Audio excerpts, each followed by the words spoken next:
सायराम बच्चों। जैसा कि मैंने आपको बोला था कि जो हमारा 8वीं कक्षा का 2.3 जो पार्ट है जिसको हम लकड़हारा और वन के नाम से जानते हैं, उसका मैं तीसरा भाग भी आपको बहुत जल्दी पढ़ाऊंगी। तो आप सबका आज के इस हिंदी कालांश में स्वागत है। और हम जो हमारा लकड़हारा और वन है उसकी जो दूसरा भाग का जो कहानी है जिसमें का आपको इस वीडियो नंबर 3 में मैं आपको बताने जा रही हूँ कि क्या बताया हुआ है उसमें। ठीक है। पहला वाला जो स्टोरी था, पहला वाला जो कहानी था, आपको याद होगा कि उसमें किस तरह से जो लकड़हारा है उसकी ईमानदारी को दिखाया गया है, बराबर। और इस वीडियो में हम देखेंगे कि अगर वही लकड़हारा थोड़ा सा ईमानदारी छोड़कर थोड़ा सा सेल्फिश हो जाए, थोड़ा सा स्वार्थी हो जाए, तो किस तरह से कहानी होगी। तो ठीक है, ये एक कहानीकार की बहुत ही सुंदरता पूर्वक आप बोल सकते हैं कि उन्होंने बहुत ही सुंदर तरीके से एक ही कहानी को दो अलग अलग प्रकार से सोचकर लिखा हुआ है। तो जब हम यह कहानी आज की जो वीडियो में हम लोग पढ़ेंगे तो हमें समझ में आएगा कि एक ही कहानी के अगर दो भाग हम देखें तो किस तरह से उसके ऊपर सोचा जा सकता है। ठीक है। तो चलिए हम शुरू करते हैं। हमारी कहानी थी जो लकड़हारा और वन, जो हमारा है सेकेंड दूसरी यूनिट का तीसरा पार्ट। जिसके कहानीकार हैं अरविंद भटनागर जी। और इसका दूसरा दृश्य मतलब इसका सेकेंड पार्ट जो है वह शुरू होता है। तो हम देखते हैं, मंच पर लकड़हारा सो रहा है। मंच पर पीछे से उसकी पत्नी आवाज देती है। पत्नी: अरे रामू के बापू, घोड़े बेचकर सो रहे हो? घोड़े बेचकर सोना का क्या अर्थ होता है बच्चों, मैं आपको लास्ट में बताऊंगी कि इस मुहावरे का क्या मतलब होता है। क्या आज लकड़ी काटने नहीं जाना है? लकड़हारा: जाता हूँ भगवान। अपनी कुल्हाड़ी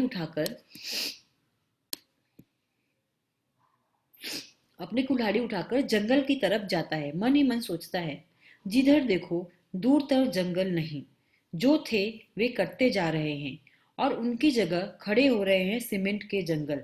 बहुत बड़ी बात यहाँ पे आपको बताई है कहानीकार ने बच्चों, कि किस तरह से आज जो हमारी हरी भरी जो संपत्ति है उसका धीरे धीरे विनाश किया जा रहा है। धीरे धीरे हमारा जो वातावरण है उसे प्रदूषित किया जा रहा है। जो हमारी हरियाली है उसे हमारे हमसे लिया जा रहा है। तो यहाँ पे लकड़हारे की जो यह कहानी है, इसके माध्यम से कहानीकार ने आपको यह भी बताया है कि पेड़ों को बहुत ज्यादा मात्रा में उसकी कटाई की जा रही है, जिसपे नियंत्रण लगाने की जरूरत है। और किस तरह से लकड़हारे की आगे परेशानी होती है हम आगे देखते हैं बच्चों। अचानक उसे चोट लगती है। वह चीख उठता है। फिर एक पेड़ की छांव में बैठ जाता है। आहा, कितनी ठंडी छाया है। सारी थकान दूर हो गई। हरे भरे पेड़ के नीचे से उठकर अपनी कुल्हाड़ी संभालता है। चलो, यही सही, इसे ही साफ कर ले। कुल्हाड़ी चलाने की मुद्रा में हाथ उठाता है। जहां पे लकड़हारा थक के बैठा था उसको चोट लगने के बाद, उसी पेड़ को काटने की सोचने लगता है, क्योंकि सोचता है कि अरे ये तो हरा भरा पेड़ है, चलो इसी को काट लेता हूँ। जैसे ही वह तैयारी करता है और काटने के लिए रेडी होता है, तैयार होता है, वैसे ही पेड़: अरे अरे, यह क्या कर रहे हो? लकड़हारा चौंक कर: कौन? आसपास नजर दौड़ाता है। पेड़: अरे भाई, यह तो मैं हूं। लकड़हारा डर कर: कौन? भू भू भूत। पेड़: डरो नहीं भाई, मैं तो पेड़ हूं। लकड़हारा आश्चर्य से: पेड़? क्या तुम भी बोल सकते हो? पेड़: भाई, मुझ में भी प्राण है। तुम मुझ बेकसूर पर क्यों क्यों वार कर रहे हो? लकड़हारा: तो क्या करूं? चार चार बच्चों को पालना पड़ता है, यही एक रास्ता है रोजी रोटी का। अब ये दूसरी समस्या है। पहला समस्या आपने देखा कि पेड़ों की जो अंधाधुंध कटाई हो रही है, वह समस्या यहाँ पर कहानीकार ने आपको इस कहानी के माध्यम से बताया है। दूसरी समस्या क्या बताया कहानीकार ने बच्चों, कि एक जो आम वर्ग का जो इंसान है उसको किस तरह से परेशान होना पड़ रहा है अगर उसके घर में एक तो जनसंख्या पे नियंत्रण नहीं है। देखो, चार चार बच्चों को पालना है। अगर वह लकड़हारा है, गरीबी है, तो उसके बच्चे थोड़े कम होने चाहिए, लेकिन हमारे देश में यह उल्टा दिखाई देता है। जहाँ पर गरीबी है वहाँ पे आपको पॉपुलेशन जो है वह जो जनसंख्या है वह ज़्यादा दिखाई देगी। तो इस बात को भी यहाँ पर दिखाया गया है कि किस तरह से हमें इधर भी ध्यान देने की जरूरत है। और तीसरा, एक आदमी की लाचारी को दिखाया गया है कि किस तरह से जहाँ पे सब अमीर होते जा रहे हैं और गरीब गरीब होते जा रहे हैं, इस बात को यहाँ पर दर्शाया गया है।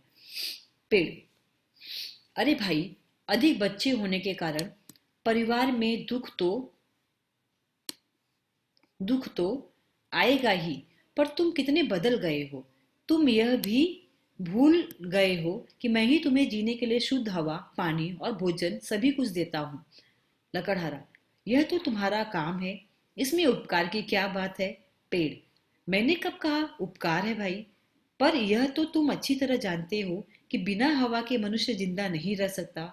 हवा का अर्थ है बच्चों ऑक्सीजन, प्राणवायु। उसे सांस लेने के लिए शुद्ध हवा तो चाहिए ही, और हवा को शुद्ध करने का काम मैं ही करता हूँ। पेड़ बहुत हद तक अपनी जो वो जो भी मनुष्य के लिए करता है, प्रकृति जो करती है उसके बारे में वो अवगत कराना चाहता है, लेकिन लकड़हारा थोड़ा सा यहाँ पे स्वार्थी हो गया है और वह बोलता है,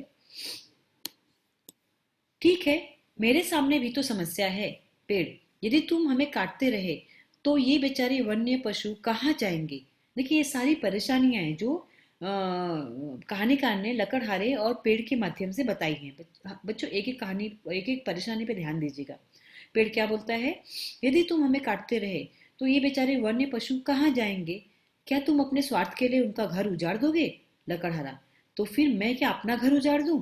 पेड़, मेरा मतलब यह नहीं है। यदि तुम इसी तरह हमें काटते रहे तो अच्छी वर्षा कैसे आएगी? और एक दिन काटते बच्चों यहाँ पर कि सूखा पड़ जाएगा। लकड़हारा, तुम्हारी बात तो ठीक है, पर अब तुम्हें बताओ कि मैं क्या करूं? पेड़, कम से कम अपने हाथों अपने पैरों पर कुल्हाड़ी तो मत मारो। बच्चों फिर से आपको एक मुहावरा आया है कि अपने हाथों अपने पैर पर कुल्हाड़ी मारना। कभी हरा भरा पेड़ मत काटो, उन्हें अपने बच्चों के समान पालो ताकि चारों ओर हरियाली रहे। लकड़हारा हामी भरता है, उसी समय पर्दा गिरता है।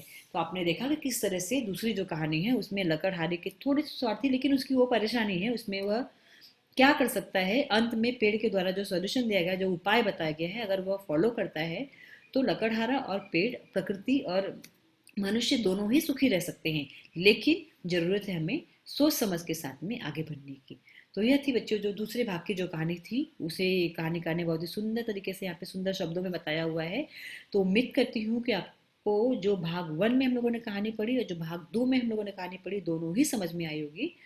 और इससे संबंधित जो प्रश्न उत्तर है उसे हम आगे देखेंगे बच्चों।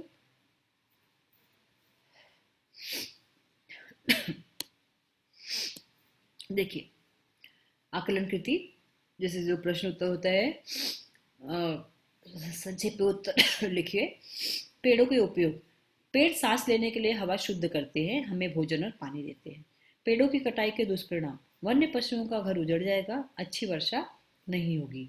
पेड़ द्वारा दिया गया संदेश, कभी हरा भरा पेड़ मत काटो, उन्हें अपने बच्चों के समान पालो ताकि चारों ओर हरियाली छाई रहे। दूसरी कृति बच्चों, उचित विकल्प चुनकर विधान पूर्ण कीजिए। अब उचित विकल्प चुनना है कि कौन सा सही है। जैसे यहाँ पे देखिए, अधिक बच्चे होने के कारण परिवार में दुख तो आएगा ही, क्या तुम अपने स्वार्थ के लिए पशुओं का घर उजाड़ दोगे? दूसरा है बच्चों, निम्नलिखित विधान सही है या गलत लिखिए। कम से कम अपने हाथों अपने पैरों पर कुल्हाड़ी तो मत मारिए। पैरों, हाँ इसमें से जो है ना, यहाँ पे ना सिर पर, तो आपको क्या करना है कि जो गलत लिखा हुआ है उससे सही परिच्छेद जो आपको दिया हुआ है ना, उसमें क्या दिया हुआ है उसके हिसाब से आपको उसको सही करके लिखना है। यदि तुम पेड़ काटते रहे तो ये बेचारे वन्य पशु कहाँ जाएंगे? तो ये सब हमें कैसे समझ में आएगा बच्चों? जब हम जो भी परिच्छेद हमें परीक्षा में पूछा जाता है उसके ऊपर ध्यान देते हैं तो हमें समझ में आएगा। तीसरा है शब्द संपदा। मैंने आपको पहले भी बताया था बच्चों, शब्द संपदा का मतलब है वो व्याकरण से संबंधित आपकी कृति होती है, प्रश्न होता है। निम्नलिखित शब्दों के विलोम शब्द लिखिए और परिच्छेद में से प्रयुक्त दो दो शब्द युग्म में लिखिए। जैसे विलोम शब्द, उपकार का विलोम क्या हो जाएगा बच्चों? अपकार। शुद्ध अशुद्ध, समस्या समाधान, स्वार्थ परमार्थ। ठीक है। और जो शब्द युग्म में लिखना है, जो पैराग्राफ अभी आपने पढ़ा है उसमें आया है ना, चार चार, रोजी रोटी, और भी बहुत सारे आए हुए हैं। ये आपको मैंने यहाँ पे दो बताए हुए हैं। ठीक है। और इसके साथ में स्वमत अभिव्यक्ति जो मैंने आपको बोला था हमेशा पूछा जाता है। प्रकृति हमारी गुरु है, एक जो प्रश्न है उसके ऊपर बोला गया कि आप अपने विचार लिखिए। प्रकृति हमारी गुरु है। प्रकृति हमें गति और विकास का गणित सिखाती है। प्रकृति जल के रूप में हमें प्रगति और प्रवाह सिखाती है। जल हमें बताता है कि हमें हर बाधा को पार करते हुए चलते जाना है। वायु का अर्थ है वेग। वायु के रूप में प्रकृति हमें सीमाओं में रहकर जीना सिखा देती है।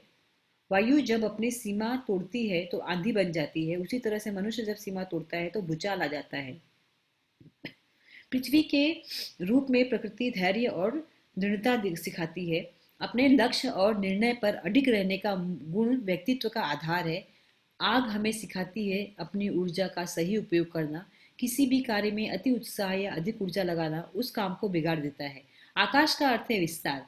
जीवन को आसमान जैसा विस्तार देना संभव है, परंतु हमें सदा यह ध्यान रखना होगा कि हम अपने उद्देश्य से भटक न जाए। तो हमें प्रकृति हमें किस किस माध्यम से हमें क्या क्या सिखाती है वह इस पैराग्राफ में आपको बताया हुआ है। इसी तरह से आप अपने मन से इसको 4 से 5 से 6 लाइनों में लिख सकते हैं, जिससे आपको जितने 2 अंक के लिए जो आता है आपको वो पूरा अंक मिल सके। यह आपकी जो पाठ्य पुस्तक है हिंदी की, उसमें पेज क्रमांक 30 पर दिया हुआ है। तो यह रहा बच्चों आपका जो पाठ था, उससे संबंधित जो भी प्रश्न उत्तर थे हम लोगों ने यहाँ तक समझा और जानकारी प्राप्त की। अब हम आगे देखते हैं कि कुछ यहाँ पर आपको पाठ से संबंधित व्याकरण और पूछे हुए, जैसे पाठ में प्रयुक्त कारक विभक्तियां ढूंढकर उसका वाक्यों में प्रयोग करो। कारक ढूंढना है आपको, ठीक है, कौन सा कारक है और उसका वाक्य बनाना है। जैसे पहला उन्होंने ढूंढा है मैंने, कौन सा है ये, कर्ता। आपको मैंने कारक पढ़ा है बच्चों, तो आपको अभी पता होना चाहिए कि कारक क्या होता है। जैसे अब इसका वाक्य प्रयोग कैसे होगा, मैंने एक लंबी कविता लिखी। तुम्हें, कर्म कारक। पिताजी तुम्हें बुला रहे हैं, ईमानदारी से, करण कारक। दीदी ने रुई से सुंदर गुड़िया बनाई, मेरे लिए, संप्रदान कारक। माँ ने भिखारी के लिए खाना दिया, पानी में, अधिकरण कारक। मंदिर में आरती हो रही है, आज की रोटी, संबंध कारक। की रोटी है ना, संबंध कारक।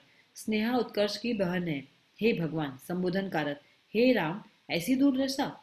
ये आपका हो गया कारक से संबंधित। दूसरा प्रश्न है बच्चों कि कोष्टक में दिए गए संज्ञा और विशेषण शब्दों को छांटकर तालिका में ऊंची जगह पर। आपको संज्ञा और विशेषण दिया हुआ है, कौन सी संज्ञा है, उसका भेद क्या है, और कौन सा विशेषण है उसका भेद क्या है, हमें वो लिखना है। जैसे इतने सारे शब्द है, देखिए, नदी जातिवाचक संज्ञा, पहाड़ी जातिवाचक संज्ञा, सीता व्यक्तिवाचक संज्ञा, लकड़हारा जातिवाचक संज्ञा, पानी द्रव्यवाचक संज्ञा। अब यहाँ पे आपको देखिए विशेषण नहीं आया हुआ है, विशेषण जो है वो केवल 5 ही है। बाकी जितना भी बच जाता है बच्चों वो आपका है संज्ञा। गरीबी भाववाचक संज्ञा, ईमानदारी भाववाचक संज्ञा, गंगा व्यक्तिवाचक संज्ञा, पालक जातिवाचक संज्ञा, चांदी द्रव्यवाचक संज्ञा, सभा समूहवाचक संज्ञा। संज्ञा विशेषण सर्वनाम सब पढ़ चुके हो आप लोग। अब विशेषण में इसमें से सिर्फ आपको 5 ही मिला है, मतलब 5 को वो छोड़ दिया जाए तो बाकी जितना भी बचता है वो आपका सब क्या है, 1 से लेकर 11 तक वह आपके सब संज्ञाएं हैं। उसका क्या भेद है वह भी हम लोगों ने पढ़ा। अब विशेषण देखते हैं बच्चों हम लोग। वह सार्वनामिक विशेषण, 4 किलो परिमाणवाचक विशेषण, 10 संख्यावाचक विशेषण, कोई सार्वनामिक विशेषण, धनी गुणवाचक विशेषण।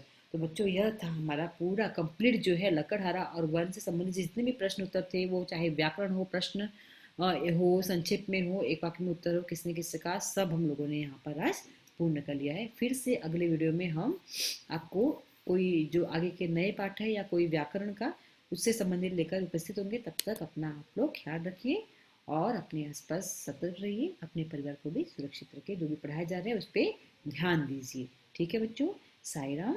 थैंक यू बच्चों।